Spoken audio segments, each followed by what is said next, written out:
Pasteur Silankar. On est le 22 novembre 2018. Je viens sonner la trompette aujourd'hui encore et je viens vous encourager à mettre votre vie en règle parce que notre Seigneur Jésus-Christ revient chercher une épouse glorieuse sans tache ni ride. Alors, vous savez, on vit dans une époque où on a grandi ou bien on évolue en se disant qu'on est tous chrétiens parce que, bon, soit on va à l'église, soit parce qu'on a confessé un jour qu'on voulait que Jésus-Christ fasse partie de notre vie, soit on est chrétien parce qu'on est né dans une famille religieuse, hein, soit on est chrétien tout simplement parce que, bon, c'est le contraire de musulmans ou bien de bouddhistes. Donc voilà un peu comment plusieurs personnes fonctionnent. Mais au fait, celui-là qui est vraiment chrétien, c'est-à-dire un petit Christ, il devrait se retrouver à agir comme Christ a agi. Parce que chrétien, ça veut dire petit Christ. C'est-à-dire que quand on te voit, on voit Christ en toi, c'est tout. Et Jésus-Christ vient prendre des personnes comme ça. Des personnes en qui il se reconnaît. Alors s'il ne se reconnaît pas en toi, tu as beau dire que tu es chrétien, tu as beau faire des choses pour lui, chanter pour lui, prêcher, faire des levées de fonds, et écrire des livres, etc., etc. Mais bon, il va tout simplement te dire, retire-toi de moi, parce que je ne te connais pas. Alors, je viens vraiment nous encourager à veiller. Alors, veiller, ça ne veut pas dire de ne plus dormir dans la nuit, mais veiller, c'est rester vraiment allumé par rapport à notre marche avec le Seigneur.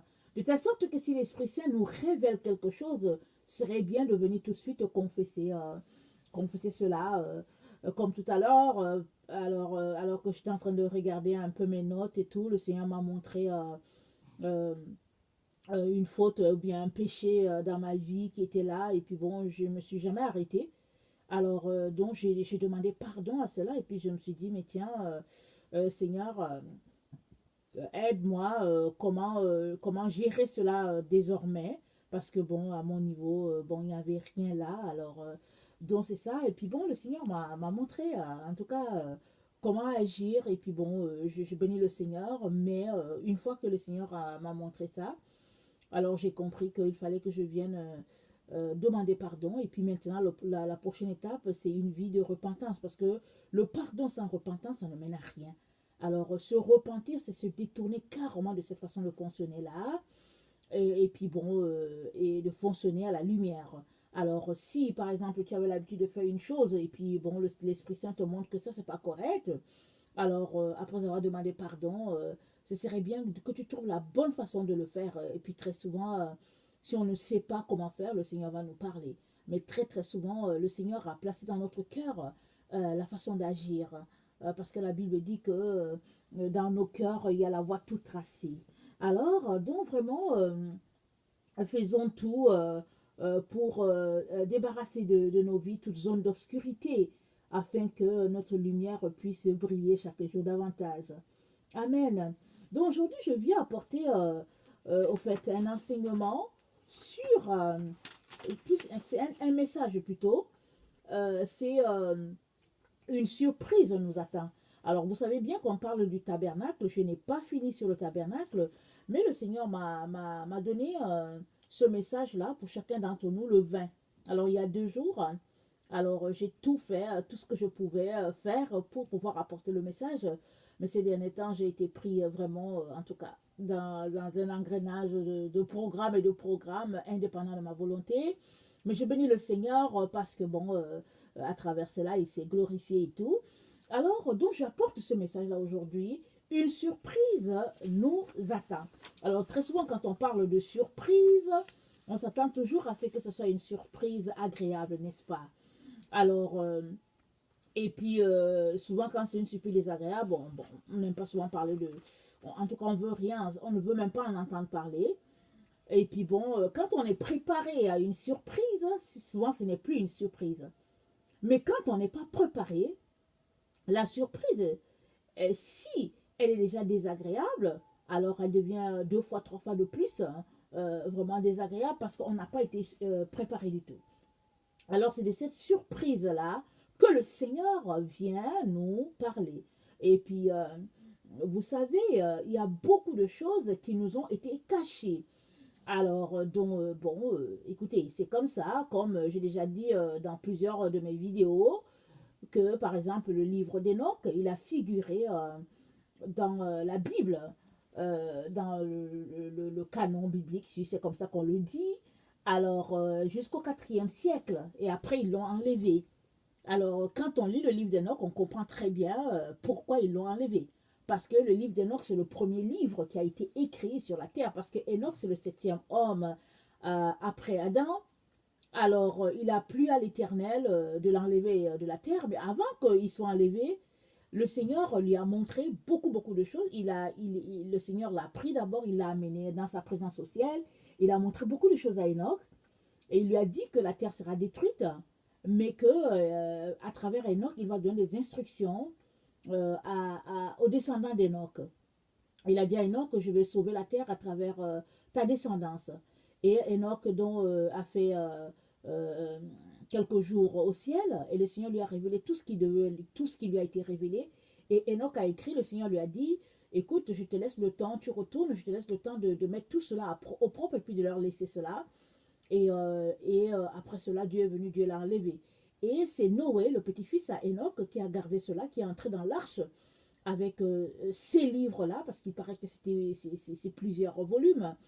Et Noé donc a sauvé ces livres-là. Et alors Jésus-Christ, il a étudié ce livre-là.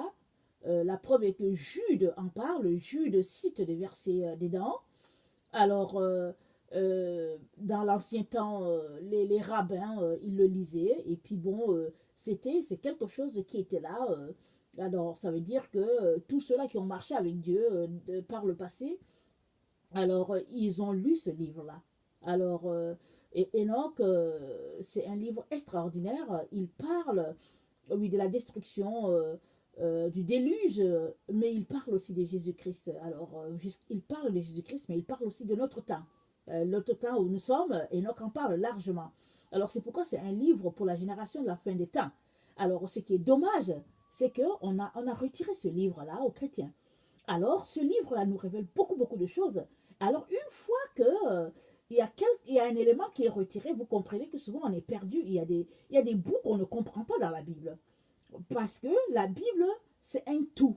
Parce que c'est des paroles que Dieu a données. Il a parlé à telle personne. Par exemple, il a parlé à Enoch, il a parlé à Joël, il a parlé à Ésaïe, il a parlé à Samuel, etc. Je ne peux pas tous les citer, mais il a parlé à plusieurs personnes. Alors, quand on prend tout ça dans son ensemble, ça devient un tout. Et vraiment quelque chose, parce que c'est comme aujourd'hui avec Internet, on fait une référence à tel, et puis on va voir à tel endroit, on se dit, ah ok, il y a telle chose qui explique plus. Par exemple, dans la Bible, on va voir dans Genèse 6 ou 7, si j'ai bonne mémoire, où on parle de comment les anges sont venus vers les filles des hommes, ils les ont épousées, ils ont fait des enfants avec eux, et puis ils deviennent des géants. Mais dans la Genèse, il nous parle juste peut-être, je ne sais pas si c'est de 3 ou 4 versets, je pense que c'est dans Genèse 7, je ne vais pas le fouiller. Et, mais le développement de tout ça se trouve dans le livre d'Enoch. Alors, la Genèse nous parle juste d'une petite partie, et cette partie-là, ça a été pris dans le livre d'Enoch, on nous informe que voilà, voilà, et si tu ne lis pas le livre d'Enoch, tu vas juste savoir que bon, ok, il y a eu des relations abominables entre les anges et les hommes, et puis ça s'est arrêté là, ils ont fait des géants. Mais quand tu te mets à lire le livre d'Enoch, tu comprends tout ce qui a été fait, tu comprends en détail, et puis tu dis, ah tiens, je comprends maintenant. Maintenant, entre vous et moi, si un homme a tellement été pur que Dieu l'a enlevé, comment comprendre que les hommes ont enlevé son livre? Il nous empêche de le lire. Alors, c'est parce que justement, quelqu'un qui est d'une telle pureté, d'une telle sainteté, ne peut nous livrer que des paroles saintes. Alors, ce serait dommage que toi qui es un enfant de Dieu, tu te fies ou bien tu te plies à tout ce qui t'a été fait, par exemple. Que, bon, tu te limites juste à lire les 66 livres, par exemple. Alors, parce que là, même dans la Bible, il y a la Bible qu'on dit que c'est les catholiques qui lisent. Il y a des versions comme Tobie, Maccabée, qui n'y a pas dans la Bible lue par les évangéliques. Alors, ce serait dommage, par exemple, que toi, tu es un enfant de Dieu, que tu ne puisses pas bénéficier des richesses de l'autre côté. Que tu ne puisses pas bénéficier de, par exemple, de lire Tobie, de lire Maccabée, sous le fait que bon, tu es évangélique. Ce serait vraiment dommage. Alors voilà un peu comment les choses sont faites de façon à priver l'enfant de Dieu. Mais Dieu, il nous aime tellement que il continue de nous donner des informations pour notre propre protection. Alors, il te revient à toi de chercher les renseignements te concernant, ou bien concernant ce que Dieu nous a dit. Alors, tu es responsable, même si tu n'es pas au courant. Tu es responsable, même si ce n'est pas toi qui as enlevé le livre de la Bible, parce que Jésus-Christ a dit que, ou bien je ne sais pas si c'est Dieu, il a dit que toute personne, malheur à toute personne qui retranchera une parole de ce livre, ou bien qui ajoutera. Alors toutes ces personnes-là qui ont fait ça, ils auront leur punition. Mais toi, ne te prive pas de toutes ces paroles extraordinaires que Dieu t'a données. Surtout qu'aujourd'hui, avec Internet, on a accès à beaucoup de choses. Alors, comme tu es un enfant de Dieu et que tu marches devant le Seigneur dans la sainteté et tout, alors il n'y a rien que l'Esprit Saint ne va pas te révéler. Parce que l'Esprit en nous, il est là pour nous conduire dans toute la vérité. C'est ça qui est dit, n'est-ce pas? Alors, si tu as l'Esprit Saint, il va te conduire dans toute la vérité. Alors, tu n'as pas à t'inquiéter, d'autant plus que, la lumière de Dieu est là et puis c'est elle qui nous éclaire. Alors, il est donc important que nous puissions donc nous renseigner pour nous-mêmes et nous puissions tout faire pour aller voir Dieu. Quand on a une information, il est important d'aller voir Dieu pour lui demander, est-ce que ça vient de toi? C'est important qu'on cherche sa face. Et puis Dieu étant notre Père, il ne manquera pas de nous dire la vérité. Parce qu'il ne cache pas les choses à ses enfants. Il veut que ses enfants découvrent, il veut que ses enfants sachent ce qui se passe en réalité. Donc, il est donc de notre devoir alors de vraiment faire très très attention à tout ce qui se passe autour de nous pour notre propre information, pour notre propre délivrance.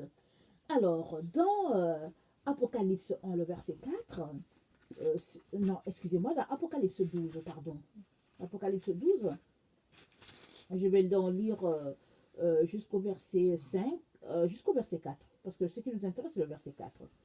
Un grand signe parut dans le ciel, une femme enveloppée de soleil, la lune sous ses pieds, et une couronne de 12 étoiles sur sa tête. Elle était enceinte et elle criait, était en travail et dans les douleurs de l'enfantement. Un autre signe parut encore dans le ciel, et voici, c'était un grand dragon rouge, et en cette tête 10 cornes, et sur sa queue 7 diadèmes. Sa queue entraînait le tiers des étoiles du ciel, et les jetait sur la terre. Le dragon se tint devant la femme qui allait enfanter, afin de dévorer son enfant lorsqu'elle aurait enfanté. Alors je vais relire encore le verset 4. Sa queue entraînait le tiers des étoiles du ciel et les jetait sur la terre. Le dragon se tint devant la femme qui allait enfanter afin de dévorer son enfant lorsqu'elle aurait enfanté. Donc la Bible, quand la Bible parle d'étoiles, ici, la Bible est en train de parler des anges. Alors, il y a des anges qui ont trouvé leur demeure au-dessus. Alors, ils ne sont pas sur la terre avec nous. Et ils vivent au-dessus, dans je ne sais pas à quel endroit, mais ils sont au-dessus. Alors la Bible nous informe ici au verset 12 que le dragon, en son temps, qu'un grand signe parut dans le ciel. Alors c'est le temps du dragon, avec 7 têtes et 10 cornes. En ce temps-là, quand cette entité-là va commencer à exercer son gouvernement, la Bible nous informe ici au verset 4 que la queue de ce dragon-là va faire que va faire que les étoiles, que le tiers des étoiles du ciel sera jeté sur la terre. Alors, l'histoire nous dit, je ne suis pas allée lire le passage exactement, je ne sais pas exactement c'était où que je l'avais lu, mais il paraît que quand Satan est parti, qu'il a été déchu de sa position dans le ciel, il est parti avec un tiers des anges. Alors, donc voilà. Et ici, on est informé que le tiers, en tout cas, il y a une bonne partie qui va descendre. Et ce sera pas facile. Parce que pour le moment, ils ne sont pas avec nous et nous savons tous ce que nous vivons. Alors, imaginons-les là sur la terre. Alors, ce sera des moments vraiment assez difficiles, assez éprouvants. Et c'est pourquoi il est très important que vous et moi puissions nous mettre en sécurité auprès du Seigneur. parce que le Seigneur va garder les siens. Alors c'est ça, il vient t'informer en te disant que c'est sur le point d'arriver. Alors comment se fait-il par exemple que toi et moi ne sommes pas au courant? Comment se fait-il que, par exemple, dans la Bible, quand on lit la Bible, on ne voit pas ces choses-là? Qu'est-ce qui se passe qu'on ne voit pas? Et pourtant, regardez, on le voit là. Dans Apocalypse 12, le verset 4. Moi, la première fois que j'ai été vraiment en contact avec ce verset, il y a peut-être 1 an et demi ou bien bientôt 2 ans, et c'est le Seigneur lui-même qui me l'a dit en pleine nuit. Il m'a réveillé, il m'a dit que quand le dragon va remuer sa queue, ça va chauffer sur la terre. Je me suis dit, mais c'est quoi ce verset-là? Alors, je suis allée sur Internet pour taper la phrase exactement telle que le Seigneur me l'avait dit. Et ça m'a apparu là et j'ai lu. Et puis je me disais, mais c'est quoi ça? C'est quoi les étoiles et tout? Alors, ça m'a pris au moins 1 an pour comprendre ce que le Seigneur est en train de me dire parce que c'est lui qui m'a expliqué. Parce que je ne comprenais pas, mais toujours est-il que je voulais saisir ce qu'il était en train de me dire. Alors, j'aimerais qu'on lise Joël 2 pour qu'on comprenne ce que le Seigneur est en train de nous dire avec ce verset-là. Joël 2 nous donne tous les détails de ce que le Seigneur est en train de dire à Apocalypse 12, le verset 4. Excusez-moi, je suis en train de chercher mon passage, j'avais oublié de le préparer, alors donnez-moi juste quelques minutes et je vais le retrouver. Alors, excusez.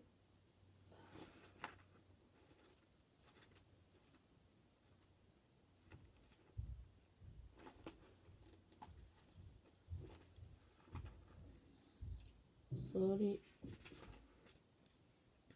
Ok. Le jour de l'Éternel. Sonnez la trompette en Sion. Faites-la retentir sur ma montagne sainte. Que tous les habitants du pays tremblent, car le jour de l'Éternel vient, car il est proche. Jour de ténèbres et d'obscurité, jour de nuée et de brouillard. Il vient comme l'aurore se répand sur les montagnes. Voici un peuple nombreux et puissant. Alors le peuple nombreux ici, il s'agit de ce qu'on vient de lire dans Apocalypse 12, le verset 4, le tiers des étoiles. Voici un peuple nombreux et puissant, tel qu'il n'y en a jamais eu, et qui en aura jamais dans la suite des âges. Devant lui, un feu dévorant, en arrière de lui, une flamme brûlante. Le pays était auparavant comme un jardin d'Éden, et depuis, c'est un désert affreux. Rien ne lui échappe. À les voir, on dirait des chevaux, et ils courent comme des cavaliers. À les entendre, on dirait un bruit de char. Sur le sommet des montagnes où ils bondissent, on dirait un pétillement de la flamme de feu.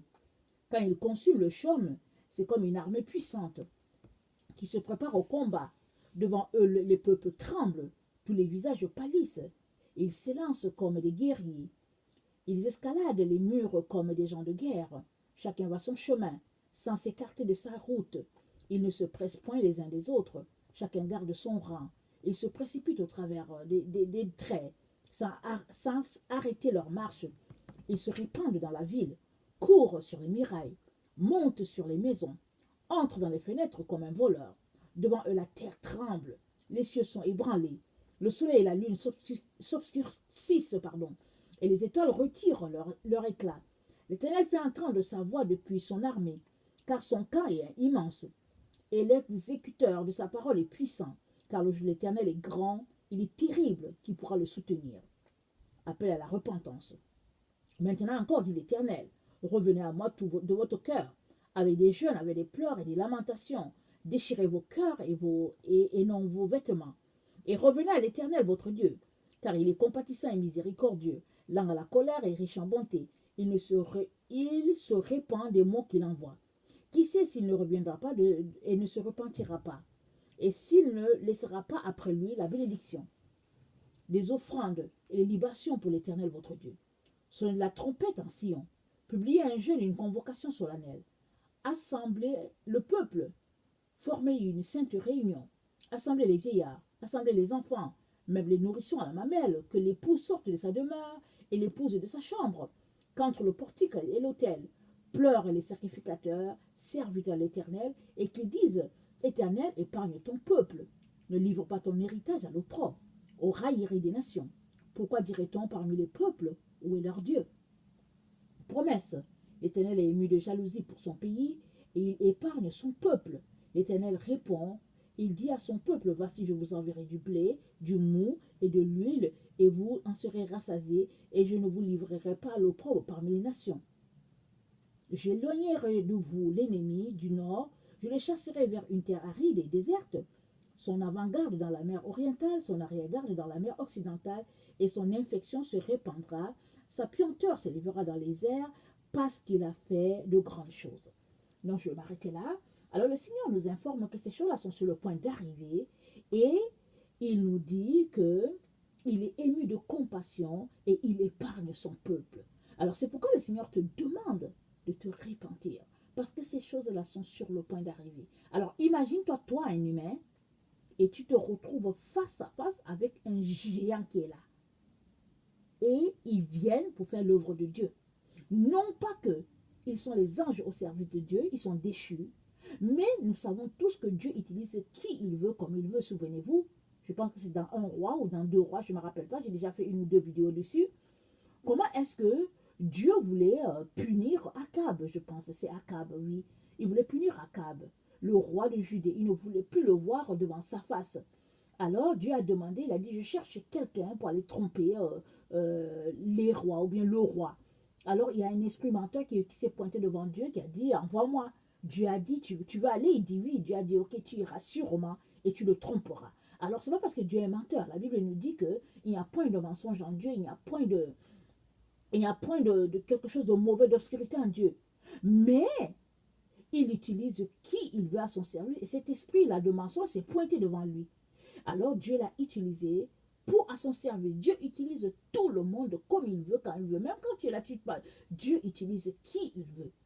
Alors, dans Apocalypse 12, le verset 4, ça nous dit, parce que c'est le temps où ce sera l'antichrist, le faux prophète, c'est eux qui vont exercer leur autorité sur la terre. Ça nous dit que quand le dragon va remuer sa queue, alors en remuant sa queue, il va jeter un tiers d'étoiles sur la terre, et c'est parce que Dieu l'aura permis. Et Dieu nous informe qu'il en a déjà parlé dans Joël. Je ne sais pas pour vous, mais moi, avant que Dieu me parle de Apocalypse 12, le verset 4, je n'ai jamais compris Joël. Je n'ai jamais compris le livre de Joël. Cette partie-là, je ne comprenais pas. Je lisais, je ne savais même pas de quoi il était question. Mais je lisais tout simplement. Mais depuis le jour où Dieu m'a révélé, Apocalypse 12, le verset 4, qu'il m'a révélé ce que c'était, alors j'étais tellement contente et heureuse de savoir que juste ce petit verset-là explique tout le Joël 2. Et là, je le comprends mieux. Et j'aimerais vraiment que toi et moi, venons encore devant l'Éternel pour nous examiner, pour lui demander de nous aider à découvrir toutes les richesses, toutes les paroles qu'il a pour nous et à nous préparer. Parce que nous avons besoin de nous préparer nous-mêmes et nous avons besoin de préparer nos enfants.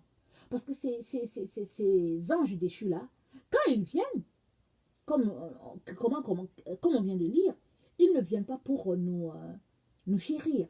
Ils ne viennent pas pour nous flatter dans le sens du poil. Ils viennent pour exercer un jugement. La Bible dit, quand on vient de lire, on dit, devant eux les peuples tremblent, tous les visages pâlissent. Ils s'élancent comme des guerriers, ils escaladent les murs comme des gens de guerre. Chacun va son chemin, sans s'écarter de sa route. Et ils ne se pressent point les uns des autres. Et puis, quand on lit dans le livre d'Enoch, on se rend, parce qu'on sait seulement que Dieu, dans Genèse, je pense 7, on sait que Dieu a dit que non, je ne veux pas continuer de m'amuser avec l'esprit de l'homme. Et Dieu a décidé que bon, c'est le temps de déluge. Mais, quand on va dans le livre d'Enoch, on comprend pourquoi le temps était venu pour Dieu de les exterminer. Parce qu'ils tuaient tout le monde, ils mangeaient tout le monde. Ils avaient fini de manger comment on appelle ça, la végétation, et ils sont mis à manger les humains. Alors c'était devenu affreux. Et Dieu a dit que non, ça va, je ne peux plus continuer comme ça. Alors je vais lire dans Apocalypse, non pas dans Noé, je pense, Enoch, pardon. Dans Enoch, je pense que c'est au chapitre, je ne sais pas si c'est le chapitre 8 ou 9, je ne me rappelle pas, mais j'ai noté le verset 10, c'est dit, et ils se choisirent, parlant de ces anges déchus-là, et ils se choisirent chacun une femme, et ils s'en approchèrent, et ils cohabitèrent avec elles, et ils leur enseignèrent la sorcellerie, les enchantements, et les propriétés des racines et des arbres. Et ces femmes conçurent, et elles enfantèrent des géants. dont la taille avait 300 coudées. Ils dévoraient tout ce que le travail des hommes pouvait produire et il devint impossible de les nourrir. Alors ils se tournèrent contre les hommes eux-mêmes afin de les dévorer, et ils commencèrent à se jeter sur les oiseaux, les bêtes, les reptiles, les poissons, pour se rassasier de leur chair et se désaltérer de leur sang. Et alors la terre réprouva les méchants. Alors, voilà, et puis c'est comme ça que bon, Dieu a décidé, parce que bon, c'est long, c'est son soin de plein de chapitres qui donnent l'explication. Alors, donc Dieu a décidé que bon, il allait exterminer cette race-là, il allait exterminer la race humaine. Et ici, évidemment, la partie que j'ai lue, comment on appelle ça, les enfants qui sont nés de la relation entre les anges et puis les humains. C'est eux-là qui dévoraient toutes ces choses-là, et puis Dieu a envoyé le déluge. Mais il y a un autre groupe qui n'a pas fait ça. Ce n'est pas tous les anges déchus qui sont allés vers les femmes.